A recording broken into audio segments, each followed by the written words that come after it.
নমস্কার বন্ধুরা, audio book by রমি চ্যানেলে আপনাদের সকলকে অনেক স্বাগত।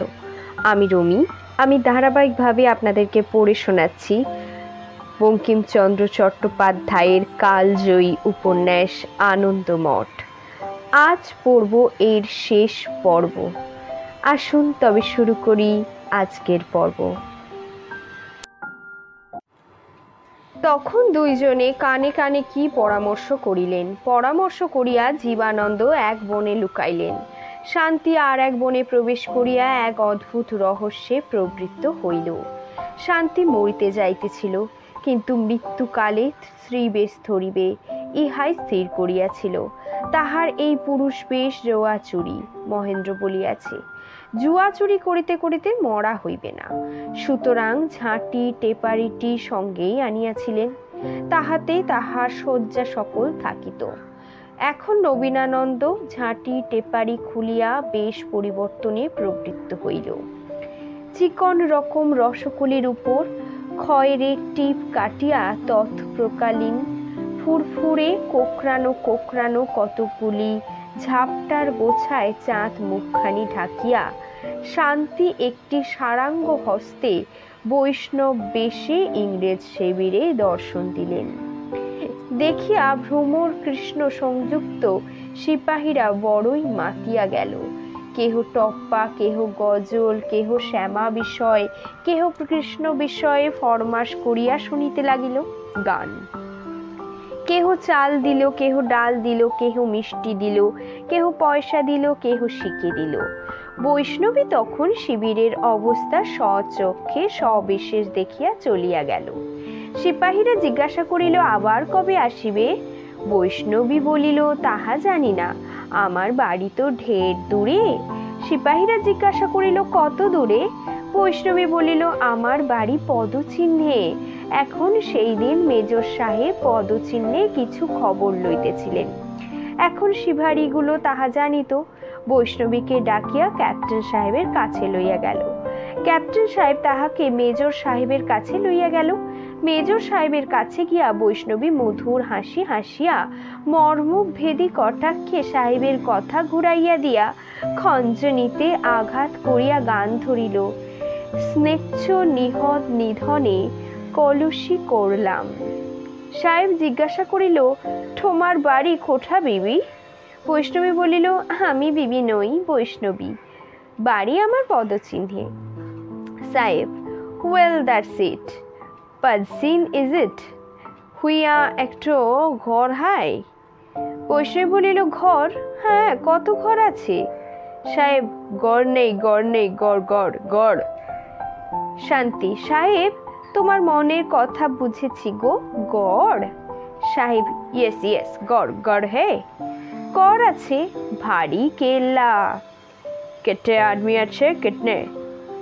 গড়ে কত লোক আছে? হ্যাঁ, 20-25 হাজার হবে।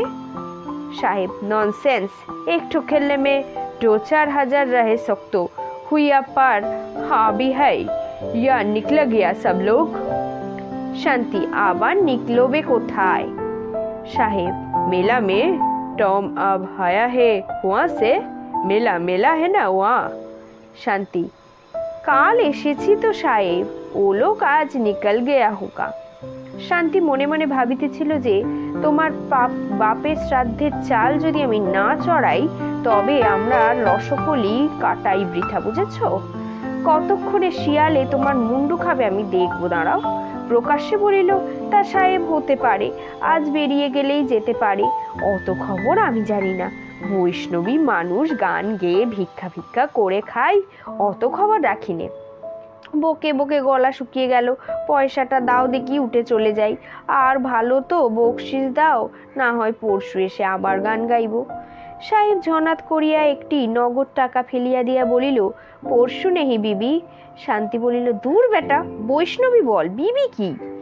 एडवर्ड्स, परसु नहीं, आज रात को हमको खबर मिलना चाहिए।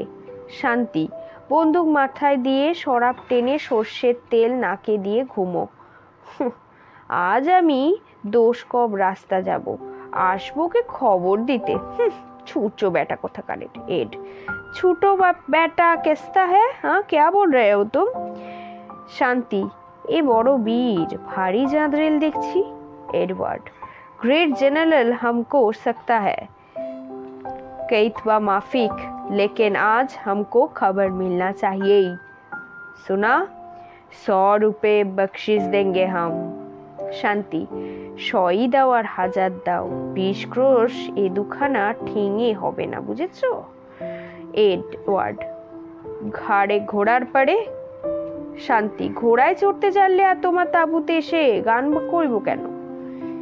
গাড়ি পর লে যায়গা। হ্যাঁ, গাড়ি পর। কি, কোলে বসিয়ে নিয়ে যাবে? কি বাবা, আমার লজ্জা নেই নাকি? এডওয়ার্ড সাহেব পুনরায় বলিলেন, উফ, কি মুশকিল হ্যায়, 500 रुपए देंगे हम, 500। শান্তি, কে যাবে? তুমি নিজে যাবে, যাও। সাহেব তখন অঙ্গুলি নির্দেশ পূর্বক সম্মুখে দণ্ডায়মান লিন্ডলে নামক একজন যুবা ইনসাইনকে দেখাইয়া তাহাকে বলিল, লিন্ডলে, তুমি যাবে। লিন্ডলে শান্তির রূপ যৌবন দেখিয়া বলিল, অম্লান বদনে আহ্লাদপূর্বক যাব। তখন ভারী একটা আরবি ঘোড়া সজ্জিত হইয়া আসিলা লিন্ডনে তৈরি হইল। শান্তিকে ধরিয়া ঘোড়ায় তুলিতে গেল। শান্তি বলিল, ছি, এত লোকের মাঝখানে আমার কি আর কিচ্ছু লজ্জা নেই? আগে চলো, সাউনিতে যাই। লিন্ডলে ঘোড়ায় চড়িল। ঘোড়া ধীরে ধীরে হাঁটাইয়া চলিল। শান্তি পশ্চাৎ পশ্চাৎ হাঁটিয়া চলিল। এই রূপে তাহারা শিবিরের বাহিরে আসিল। শিবিরের বাহিরে আসিলে নির্জন প্রান্তর পাইয়া শান্তি লিন্ডনের পায়ের উপর পা দিয়া এক লাফে ঘোড়ায় চলিল। লিন্ডলে হাসিয়া বলিল, তুমি যে পাকা ঘোড়া সাওয়ার দেখছি। শান্তি বলিল, আমরা এমন পাকা ঘোড়া সাওয়ার যে তোমার সঙ্গে চড়তে আমার লজ্জা করে। ছি, রেবার পায়ে কি ঘোড়ায় কেউ চড়ে নাকি? এইবার বড়াই করিবার জন্য লিন্ডলে রেকাব হইতে পা লইয়া শান্তি তখন অমনি নির্বোধ ইংরেজের গলদেশে হস্তার্পণ করিয়া ঘোড়া হইতে ফেলাইয়া দিল। শান্তি তখন অশ্বপৃষ্ঠে রীতিমতো আসন গ্রহণ করিয়া ঘোড়ার পেটে মলের ঘা মারিয়া বায়ু বেগে আরবিকে ছুটাইয়া লইয়া গেল। শান্তি 4 বৎসর সন্তান সৈন্যের সঙ্গে সঙ্গে ফিরিয়া অশ্বারোহণ বিদ্যাও শিখিয়াছিল ভালো। তা না শিখিলে জীবানন্দের সঙ্গে কি বাস করিতে পারিত? লিন্ডলের পা ভাঙিয়া পড়িয়া রইল নিচে। শান্তি বায়ু বেগে অশ্বপৃষ্ঠে চলিল। যে বনে জীবনানন্দ লুকাইয়াছিলেন, শান্তি সেইখানে গিয়া জীবানন্দকে সকল সংবাদ অবগত করাইলেন। জীবানন্দ বলিলেন, তবে আমি শীঘ্রই গিয়া মহেন্দ্রকে সতর্ক করি। তুমি মেলায় গিয়া সত্যানন্দকে খবর দাও। তুমি ঘোড়ায় যাও, প্রভু যেন শীঘ্রই সংবাদ পান। তখন দুইজনেই দুই দিকে ধাবিত হইল। বলা বৃথা, শান্তি আবার নবীনানন্দ হইল। এডওয়ার্ডস পাকা ইংরেজ, ঘাঁটিতে ঘাঁটিতে তাহার লোক ছিল।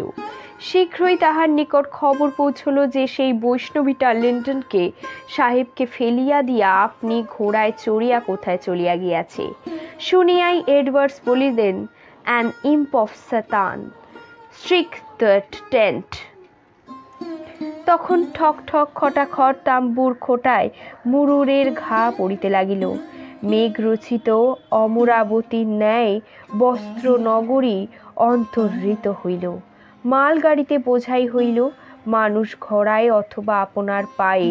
হিন্দু মুসলমান মদরাজি গোড়া বন্দুক ঘাড়ে মশ মশ করিয়া চলিল। কামানের গাড়ি ঘর ঘর করিতে করিতে চলিল। এদিকে মহেন্দ্র সন্তান সেনা লইয়া ক্রমে মেলার পথে অগ্রসর। সেই দিন বৈকালে মহেন্দ্র ভাবিল, বেড়া পড়িয়া আসিল, শিবির সংস্থাপন করাই যাক।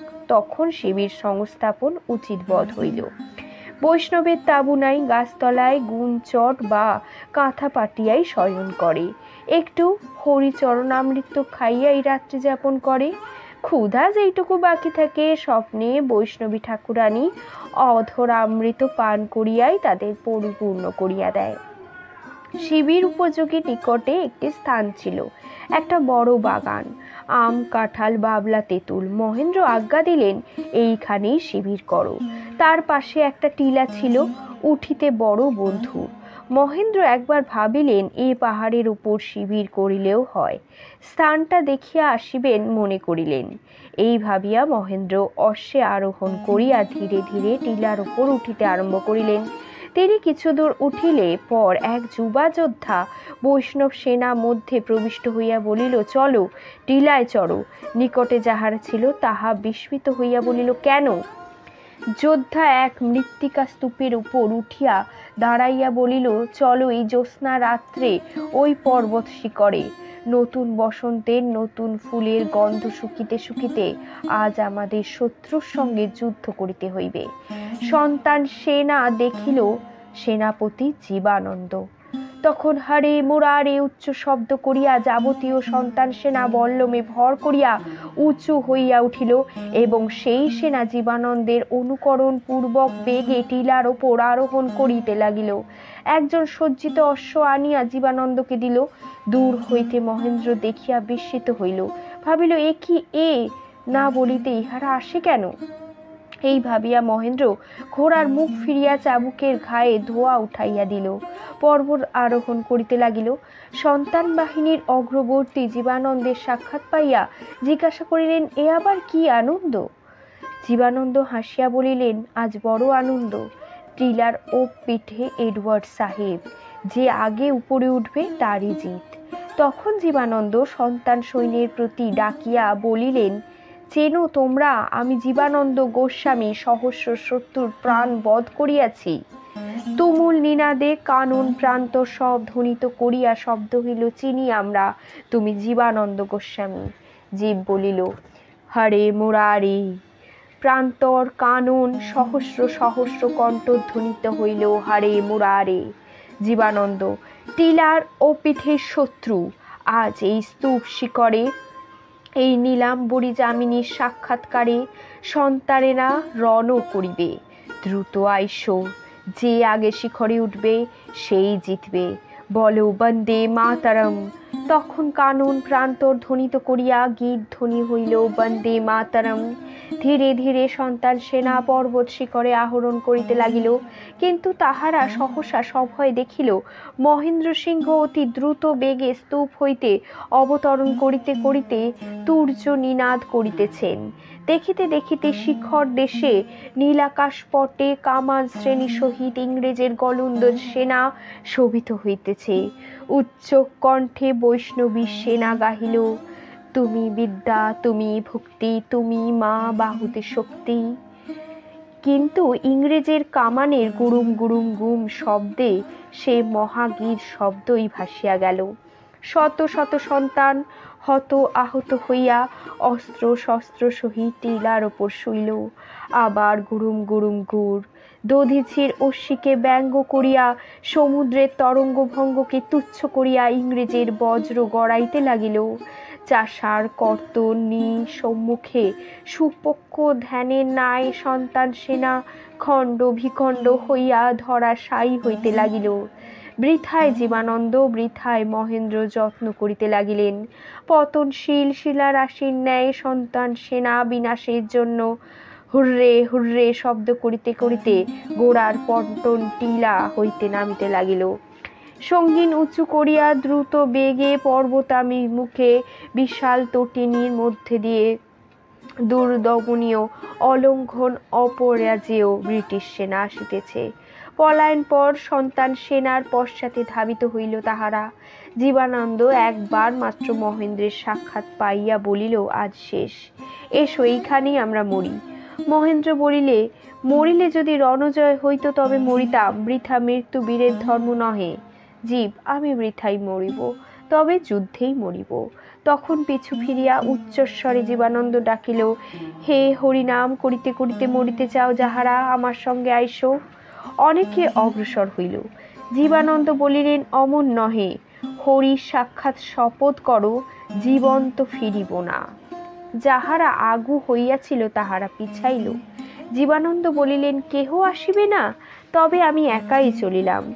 জীবানন্দ অশ্বপৃষ্ঠে উঁচু হইয়া বহু দূর পশ্চাৎ স্থিত মহেন্দ্রকে ডাকিয়া বলিল, ভাই। নবীনানন্দকে বলিল, আমি চলিলাম, লোকান্তরে সাক্ষাৎ হইবে তার সাথে। এই বলিয়া সেই বীর পুরুষ লৌহ বৃষ্টি মধ্যে বেগে অশ্ব চালনা করিলেন। বাম হস্তে বল্লম, দক্ষিণ হস্তে বন্দুক, মুখে হরে মুরারে, হরে মুরারে, হরে মুরারে। যুদ্ধের সম্ভাবনা নেই, এই সাহসের কোনো ফল নাই, তথাপি হরে মুরারে গাহিতে গাহিতে জীবনানন্দ শত্রুবুদ্ধ মধ্যে প্রবেশ করিলেন। পলায়ন পর সন্তানদিগকে মহেন্দ্র ডাকিয়া বলিল, দেখো, একবার তোমরা ফিরিয়া জীবানন্দ গোসাইকে দেখো, দেখিলে মরিবে না। ফিরিয়া কতকগুলো সন্তান জীবনানন্দের অমানসিক কীর্তি দেখিল। প্রথমে বিস্মিত হইল, তারপর বলিল, জীবানন্দ মরিতে জানে, আমরা জানি না, চলো জীবানন্দের সঙ্গে আমরাও বৈকুণ্ঠে যাই। এই কথা শুনিয়া কতকগুলি সন্তান ফিরিল। তাহাদের দেখা দেখি আর কতকগুলো ফিরিল, তাহাদের দেখা দেখি আরও কতকগুলো ফিরিল। বড় একটা গণ্ডগোল উপস্থিত হইল। জীবানন্দ শত্রুবুদ্ধে প্রবেশ করিয়াছিলেন।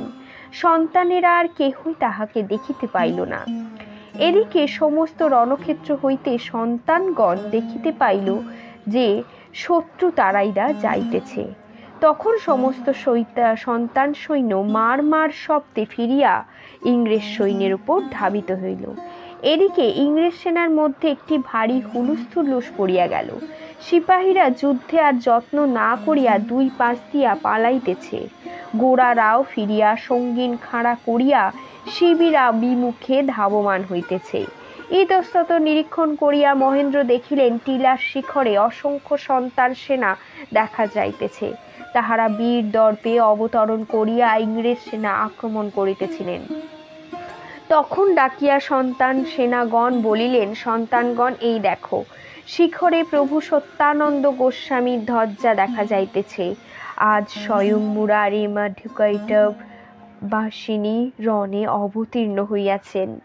লক্ষ সন্তান স্তূপ পৃষ্ঠে এসো, বলো হরে মুরারে, ওঠো, মুসলমানের বুকে পিঠে চাপিয়া মারো, লক্ষ সন্তান টিলার পিঠে ওঠো। তখন হরে মুরারের ভীষণ ধ্বনিতে কানন প্রান্তন মন্থিত হইতে লাগিল। সকল সন্তান মা ভুই রবে ললিতাধ্ব নিসম্ব অস্ত্রের ঝঞ্ঝনায় সর্বজীব বিমোহিত করিল। তেজে মহেন্দ্রের বাহিনী উপরে আহরণ করিতে লাগিল। শিলা প্রতিঘাত প্রতিপেরিত, নির্ঝঞ্ঝান প্রেরিত, রাজসেনা বিলরিত, স্তম্ভিত ভীত হইল। সেই সময়ে ৫৫ সহস্র সন্তান সেনা লইয়া সত্যানন্দ ব্রহ্মচারী শিখর হইতে সমুদ্র প্রতাবৎ তাহাদের উপর বিক্ষিপ্ত হইলেন। তুমুল যুদ্ধ হইল। যেমন দুই দণ্ড প্রকাণ্ড প্রস্তরের সংঘর্ষে ক্ষুদ্র মক্ষিকা নিষ্পেষিত হইয়া যায়, তেমনি দুই সন্তান সেনার সংঘর্ষে সেই বিশাল রাজসৈন্য নিষ্পেষিত হইল। ওয়ারেন হেস্টিংসের কাছে সংবাদ লইয়া যায়, এমন লোকও আর রহিল না। পূর্ণিমার রাত্রি। সেই ভীষণ রণক্ষেত্র এখন স্থির। সেই ঘোড়ার দরবড়ি, বন্দুকের কড়াকড়ি, কামানের গুম গুম, সর্বব্যাপী শুধু ধুম, আর যেন কিছুই নাই। কেহ হুররে বলিতেছে না, কেহ হরিধ্বনিও করিতেছে না। শব্দ করিতেছে কেবল শৃগাল, কুকুর, গৃথিনী। সর্বোপরি আহত ব্যক্তির ক্ষণিক আর্তনাদ। কেহ ছিন্ন হস্ত, কেহ ভগ্ন মস্ত, কাহারও বা পা ভাঙিয়াছে, কাহারও পাঞ্জর বিদ্ধ হইয়াছে, কেহ ঘোড়ার নিচে পড়িয়াছে, কেহ ডাকিতেছে মা, কেহ ডাকিতেছে বাপ, কেহ চায় জল, কাহারও কামনা মৃত্যু। বাঙালি, হিন্দুস্তানি, ইংরেজ, মুসলিম একত্র জড়াজড়ি, জীবন্তে মৃতে, মনুষ্যে অশ্বে মিশামিশি ঠেসাঠেসি হইয়া পড়িয়া রহিয়াছে। সেই মাঘ মাসের পূর্ণিমার রাত্রে দারুণ শীতে উজ্জ্বল জ্যোৎস্না লোকে রণভূমি অতি ভয়ঙ্কর দেখাইতেছিল। সেখানে আসিতে কাহারও সাহস হয় না, কিন্তু নিশীথ খালে এক রমণী সেই অগম্য রণক্ষেত্রে বিচরণ করিতেছিল। একটি মশাল জ্বালিয়া সেই সব রাশির মধ্যে সে কি যেন খুঁজিতেছিল। প্রত্যেক মৃতদেহের মুখের কাছে মশাল লইয়া মুখ দেখিয়া আবার অন্য সবের কাছে মশাল লইয়া যাইতেছিল। কোথায় কোন নরদেহ মৃত অশ্বের নিচে পড়িয়াছে সেইখানে যুবতী মশাল মাটিতে রাখিয়া অশ্বটি দুই হাতে সরাইয়া মৃতদেহ উদ্ধার করিতেছিল। তারপর যখন দেখিতে পায় যে যাকে খুঁজিতেছিল সে নয়, তখন মশাল তুলিয়া সরিয়া যায়। এই রূপ অনুসন্ধান করিয়া যুবতী সকল মাঠ ফিরিল, যা খুঁজে তা কোথাও পাইল না। তখন সে মশাল ফেলিয়া সেই সব রাশিপূর্ণ রুধিরাক্ত ভূমিতে লুটাইয়া পড়িয়া কাঁদিতে লাগিল। সে শান্তি, জীবনানন্দের দেহ সে খুঁজিতেছিল। শান্তি লুটাইয়া পড়িয়া কাঁদিতে লাগিল। এমন সময় এক অতি মধুর সুকরুণ ধ্বনি তাহার কর্ণরন্ধ্রে প্রবেশ করিল। কে যেন বলিতেছে, ওঠো মা, কাঁদিও না। শান্তি চাহিয়া দেখিল সম্মুখে জ্যোৎস্নালোকে দাঁড়াইয়া এক অপূর্ব দৃশ্য প্রকাণ্ডকার জটা জুটোধারী মহাপুরুষ। শান্তি তখন উঠিয়া দাঁড়াইল। যিনি আসিয়াছিলেন তিনি বলিলেন, কাঁদিও না মা, জীবনানন্দের দেহ আমিও খুঁজিতেছি, তুমি আমার সঙ্গে আইসো। তখন সেই পুরুষ শান্তিকে রণক্ষেত্রের মধ্যস্থলে লইয়া গেলেন। সেখানে অসংখ্য সব রাশি উপর্যুপরি পড়িয়াছে। শান্তি তাহা সকল নাড়িতে পারি নাই। সেই সব রাশি নাড়িয়া সেই মহাবলবান পুরুষ এক মৃতদেহকে সে বাহির করিলেন। শান্তি চিনিল সেই জীবনানন্দের দেহ, সর্বাঙ্গ ক্ষত বিক্ষত, রুধিতে পরিপ্লুত। শান্তি সামান্য স্ত্রীলোকের ন্যায় উচ্চস্বরে কাঁদিতে লাগিল।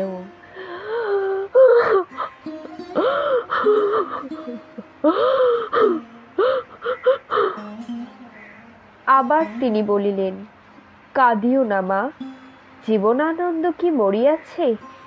স্থির হইয়া উহার দেহ পরীক্ষা করিয়া দেখো, আগে নাড়ি দেখো। শান্তি সবের নাড়ি টিপিয়া দেখিল, কিছু মাত্র গতি নাই। সেই পুরুষ বলিলেন, বুকে হাত দিয়া দেখো। যেখানে হৃৎপিণ্ড, শান্তি সেইখানে হাত দিয়া দেখিল, কিছু মাত্র গতি নাই, সব শীতল। সেই পুরুষ আবার বলিলেন, নাকের কাছে হাত দিয়া দেখো, কিছু মাত্র নিঃশ্বাস বহিতেছে কিনা। শান্তি দেখিল কিচ্ছু মাত্রই না। সেই পুরুষ বলিলেন, আবার দেখো, মুখের ভেতর আঙুল দিয়া দেখো, কিছু মাত্র উষ্ণতা আছে কিনা দেখো। শান্তি আঙুল দিয়া দেখিতে পারল, বুঝিতে পারিতেছি না। শান্তি আশা ভুগ্ধ হইয়াছিল। মহাপুরুষ বাম হস্তে জীবনানন্দের দেহ স্পর্শ করিলেন, বলিলেন, তুমি ভয়ে হতাশ হইয়াছ মা, শুধুই হতাশ, তাই বুঝিতে পারিতেছ না। শরীরে কিছু তাপ এখনো আছে বোধ হইতেছে, আবার দেখো দেখি। শান্তি তখন আবার নাড়ি দেখিল, কিছু গতি আছে। বিস্মিত হইয়া হৃৎপিণ্ডের উপরে হাত রাখিল, একটু ধক ধক করিতেছে যেন। নাকের কাছে আঙ্গুল রাখিল, একটু যেন নিঃশ্বাস বহিতেছে। মুখের ভিতর অল্প উষ্ণতা পাওয়া গেল। শান্তি বিস্মিত হইয়া বলিল, প্রাণ ছিল কি না আবার আসিয়াছে? তিনি বলিলেন, তাও কি হয় মা, তুমি উহাকে বাহিয়া পুষ্করণীতে আনিতে পারিবে, আমি চিকিৎসক, উহার চিকিৎসা করিব একটু। শান্তি অনায়াসেই জীবনানন্দকে কোলে তুলিয়া পুকুরের দিকে লইয়া চলিল। চিকিৎসক বলিলেন, তুমি ইহাকে পুকুরের ওই পাশটায় লইয়া গিয়া রক্ত সকল ধুইয়া দাও, আমি ওষুধ তৈয়ার করিতেছি। শান্তি জীবনানন্দকে পুষ্করিণী তীরে লইয়া গিয়া রক্ত ধৌত করিল।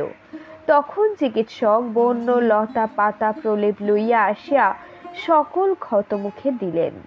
তারপর বারংবার জীবনানন্দের সর্বাঙ্গে হাত বুলাইলেন। তখন জীবনানন্দ এক দীর্ঘ নিঃশ্বাস ছাড়িয়া উঠিয়া বসিল। শান্তির মুখ পানে চাহিয়া জিজ্ঞাসা করিল, যুদ্ধে কার জয় হইল? শান্তি বলিল, তোমারই জয়, এই মহাত্মাকে প্রণাম করো। তখন উভয়ই দেখিল কেহ কোথাও নাই। কাহাকে প্রণাম করিবে? নিকটে বিজয়ী সৈন্য সেনা ভীষণ কোলাহল শোনা যাইতেছিল। এরা সব সন্তান দল। কিন্তু শান্তি বা জীবনানন্দ কেহই উঠিল না। সেই পূর্ণচন্দ্রের কিরণে সমুজ্জ্বল পুষ্করণী সপানে বসিয়া রহিল তাহারা। জীবনানন্দের শরীর ঔষধের গুণে অতি অল্প সময়েই সুস্থ হইয়া আসিল। তিনি বলিলেন, শান্তি, সেই চিকিৎসকের ঔষধের আশ্চর্য গুণ। আমার শরীরে আর কোনো বেদনা বা গ্লানি নেই। এখন কোথায় যাইতে হইবে, চলো। ওই সন্তান সেনার জয়ের উৎসবের গোল শোনা যাইতেছে যে।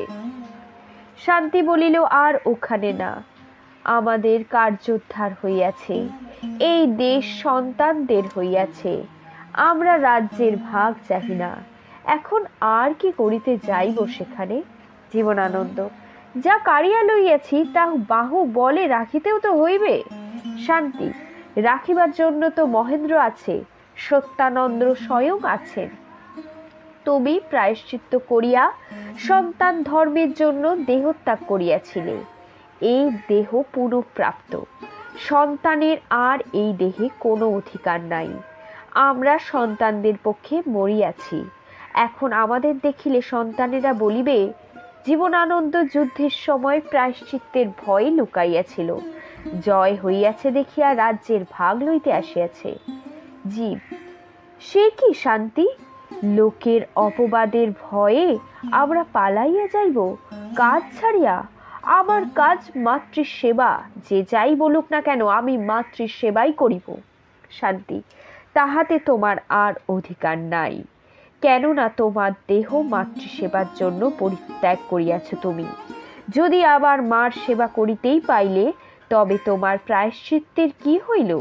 মাতৃসেবায় বঞ্চিত হইয়া এ প্রায়শ্চিত্তের প্রধান অংশ, নহিলে শত্রু তুচ্ছ প্রাণ পরিত্যাগ কি বড় একটা ভারী কাজ? হ্যাঁ জীবনানন্দ, শান্তি, তুমি সার বুঝিতে পারো। আমি এই প্রায়শ্চিত্ত অসম্পূর্ণ রাখিব না। আমার সুখ সন্তান ধর্মের সুখ, সে সুখে আমাকে বঞ্চিত করিব কেন আমি? কিন্তু যাইব কোথায়? মাতৃসেবা ত্যাগ করিয়া গৃহে গিয়া কি সুখ ভোগ করা হইবে না?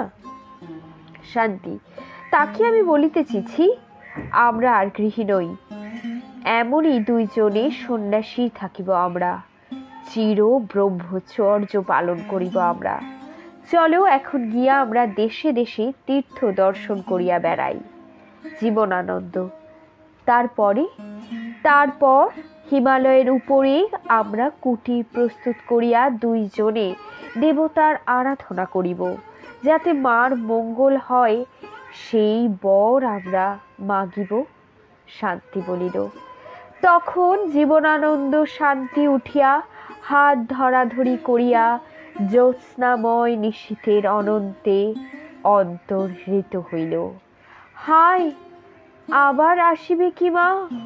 জীবনানন্দের মতন পুত্র, শান্তির মতন কন্যা আবার গর্বে ধরিবে কি তুমি?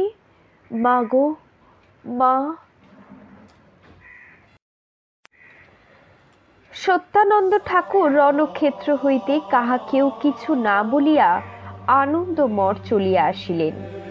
সেখানে গভীর রাত্রে বিষ্ণু মণ্ডপে বসিয়া ধ্যানে প্রবৃত্ত।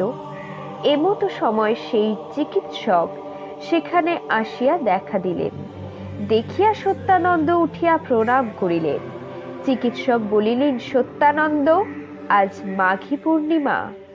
সত্যানন্দ, চলুন প্রভু, আমি প্রস্তুত। কিন্তু হে মহান আত্মা, আমার এক সন্দেহ আপনি ভঞ্জন করুন।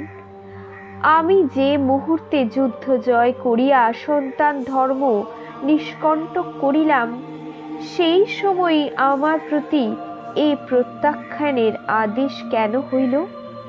যিনি আসিয়াছিলেন তিনি এবার বলিলেন, তোমার কার্য সিদ্ধ হইয়াছে, মুসলমান রাজ্য ধ্বংস হইয়াছে, আর তোমার এখন কোনো কার্য নাই, অনর্থক প্রাণী হত্যার প্রয়োজনও নাই।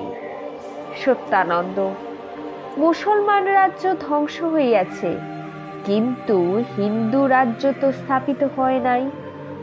এখনো কলিকাতায় ইংরেজ যে প্রবল। সেই মহাপুরুষ বলিলেন, হিন্দু রাজ্য এখন স্থাপিত হইবে না, তুমি থাকিলে এখন অনর্থক নরহত্যা হইবে, অতএব চলো। এই শুনিয়া সত্যানন্দ তীব্র মর্মপীড়িত কাতর হইলেন, বলিলেন, হে প্রভু, যদি হিন্দু রাজ্য স্থাপিতই হইবে না, তবে কে রাজা হইবে? আবার কি মুসলমান রাজা হইবে? তিনি বলিলেন, না, এই সময় এখন ইংরেজরা রাজা হইবে। সত্যানন্দের দুই চক্ষে তখন জলধারা বহিতে লাগিল। তিনি কাঁদিতে লাগিলেন। মাতৃরূপা জন্মভূমি প্রতিমার দিকে ফিরিয়া জোর হাতে বাষ্পানিরুদ্ধ স্বরে বলিতে লাগিলেন, হায় মা, তোমার উদ্ধার যে করিতে পারিলাম না, আবার তুমি স্লেচ্ছার হাতে পড়িবে। সন্তানের অপরাধ লইও না। হায় মা, কেন আজ যুদ্ধক্ষেত্রে আমার মৃত্যু হইল না? চিকিৎসক বলিলেন, সত্যানন্দ, কাতর হইও না, তুমি বুদ্ধির ভ্রমে ভ্রমিত হইতেছ। পাপে কখনো পবিত্র ফল হয় না, অতঃপর তোমার দেশের উদ্ধার করিতে পারিবে না। আর যাহা হইবে তাহা দেখো ভালোই হইবে। ইংরেজ রাজা না হইলে সনাতন ধর্মের পুনরুদ্ধারের সম্ভাবনা নাই। মহাপুরুষেরা যেরূপ বুঝিয়াছিলেন, এ কথা আমি তোমাকে সেই রূপই বোঝাই। মনোযোগ দিয়া শুনো। 30 কোটি দেবতার পূজা সন্তান ধর্ম নহে, সে একটি লৌকিক অপকৃষ্ট ধর্ম। তাহার প্রভাবে প্রকৃত সনাতন ধর্ম স্মেচ্ছরা যাহাকে হিন্দু ধর্ম বলে, তাহা লোপ পাইয়াছে। প্রকৃত হিন্দু ধর্ম হল জ্ঞানাত্মক, কর্মণাত্মক নহে। যেই জ্ঞান দুই প্রকার, বাহ্যিক এবং অন্তরের। এই অন্তরের যে জ্ঞান, সেই হলো সনাতন ধর্মের প্রধান ভাগ। কিন্তু বহির্জ্ঞান আগে না জন্মিলে অন্তর্জ্ঞান জন্মিবার যে সম্ভাবনাই নাই। স্থূল কি তাহা না জানিলে সূক্ষ্ম কি তাহা কি জানা যায়? এখন এদেশে অনেক হইতেই বহির্বিষয়ের জ্ঞান বিলুপ্ত হইয়া গিয়াছে। কাজেই প্রকৃত সনাতন ধর্ম লোপ পাইয়াছে।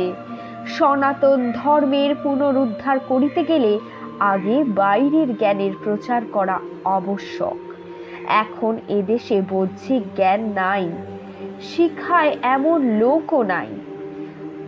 আমরা লোক শিক্ষার পটু নহি, অতএব ভিন্ন দেশ হইতে বহির্জ্ঞান আনিতে হইবে। ইংরেজরা এই বহির্জ্ঞানে অতি সুপণ্ডিত, লোক শিক্ষায় বড় সুপটু তারা। সুতরাং ইংরেজকে রাজা করিব। ইংরেজি শিক্ষায় এদেশীয় লোক বহিস্তত্ত্বে সুশিক্ষিত হইয়া তবেই অন্তর্জ্ঞান বুঝিতে সক্ষম হইবে। অতএব সনাতন ধর্ম তখন আর প্রচারে বিঘ্ন থাকিবে না। তখন প্রকৃত ধর্ম আপনা আপনি পুনরুদ্দীপিত হইবে। যতদিন না তা হয়, যতদিন না হিন্দু আবার জ্ঞানবান, গুণবান, বলবান হয়, ততদিন ইংরেজ রাজ্য অক্ষয় থাকিবে। ইংরেজ রাজ্যে প্রজা তখন সুখী হইবে, নিষ্কণ্টকে ধর্মচারণ করিবে। অতএব হে বুদ্ধিমান, ইংরেজদের সঙ্গে যুদ্ধে নিরস্ত হইয়া আমার অনুসরণ করো। সত্যানন্দ বলিলেন, হে মহাত্মা, যদি ইংরেজকে রাজা করাই আপনাদের অভিপ্রায়, যদি এই সময় ইংরেজের রাজ্যে দেশের পক্ষেই মঙ্গলকর, তবে আমাদিগকে এই নৃশংস যুদ্ধ কার্যে কেন নিযুক্ত করিয়াছিলেন? মহাপুরুষ তখন বলিলেন, ইংরেজ এক্ষণে বণিক, অর্থ সংগ্রহেই তাদের এখন মন। রাজ্য শাসনের ভার লইতে তারা চাহে না। এই সন্তান বিদ্রোহের কারণে তাহারা রাজ্য শাসনের ভার লইতে বাধ্য হইবে। দেখো, কেননা রাজ্য শাসন ব্যতীত অর্থ সংগ্রহ তো তাদের পক্ষে হইবে না। ইংরেজ রাজ্যে অভিষিক্ত হইবে বলিয়াই সন্তান বিদ্রোহ উপস্থিত হইয়াছে। এক্ষণে আইসো, জ্ঞান লাভ করিয়া তুমি সকল কথা বুঝিতে পারিবে। সত্যানন্দ: হে মহাত্মা, আমি জ্ঞান লাভের আকাঙ্ক্ষা রাখি না, জ্ঞানে আমার কাজ নাই। আমি যে ব্রতে ব্রতী হইয়াছি ইহাই পালন করিব। আশীর্বাদ করুন, আমার মাতৃভক্তি যেন অচল থাকে। মহাপুরুষ: ব্রত তোমার সফল হইয়াছে, মার মঙ্গল সাধন করিয়াছ তুমি। ইংরেজ রাজ্য এবার স্থাপিত করিবে। যুদ্ধ বিগ্রহ পরিত্যাগ করো, লোকে কৃষিকার্যে নিযুক্ত করো, পৃথিবীকে শস্য শ্যামলিনী করো, লোকে শ্রীবৃদ্ধি এতেই হইবে। সত্যানন্দ চক্ষু হইতে অগ্নিস্ফুলিঙ্গ নির্গত হইল। তিনি বলিলেন, শত্রু শোণিত সিক্ত করিয়া মাতাকে আমি শস্য শ্যামলিনী করিব? মহাপুরুষ: শত্রু কে? শত্রু আর নাই, ইংরেজ তো মিত্র রাজা, আর ইংরেজের সঙ্গে যুদ্ধে শেষ জয়ী হয় এমন শক্তিও কাহারও নাই। সত্যানন্দ: না থাক, এইখানে এই মাতৃ প্রতিমার সম্মুখে আমি দেহ ত্যাগ করিব। মহাপুরুষ অজ্ঞানে: চলো চলো, জ্ঞান লাভ করিবে চলো। হিমালয়ের শিখরে মাতৃমন্দির আছে, সেইখান হইতে তুমি মাতৃমূর্তি তোমায় দেখাইব। এই বলিয়া মহাপুরুষ সত্যানন্দের হাত ধরিলেন। কি অপূর্ব সভা! সেই গম্ভীর বিষ্ণু মূর্তির প্রকাণ্ড চতুর্ভুজ মূর্তির সম্মুখে ক্ষীণালোকে সেই মহাপ্রতিভাপূর্ণ দুই পুরুষ মূর্তি শোভিত। একে অন্যের হাত ধরিয়াছেন। কে যে কাহাকে ধরিয়াছে বোঝা যায় না। জ্ঞান আসিয়া ভক্তিকে ধরিয়াছে, না ধর্ম আসিয়া কর্মকে ধরিয়াছে, নাকি বিসর্জন আসিয়া প্রতিষ্ঠাকে ধরিয়াছে, নাকি কল্যাণী আসিয়া শান্তিকে ধরিয়াছে। এই সত্যানন্দ, শান্তি, এই মহাপুরুষ, এই কল্যাণী। সত্যানন্দ প্রতিষ্ঠা, মহাপুরুষ যেন বিসর্জন। বিসর্জন আসিয়াই কি প্রতিষ্ঠাকে লইয়া গেল? তবে কি হলো? শেষ হলো আজকের উপন্যাস, বঙ্কিমচন্দ্র চট্টোপাধ্যায়ের কালজয়ী উপন্যাস আনন্দমঠ। খুব তাড়াতাড়ি আসি অন্য উপন্যাস নিয়ে অথবা গল্প নিয়ে। আজ তবে চলি, টাটা।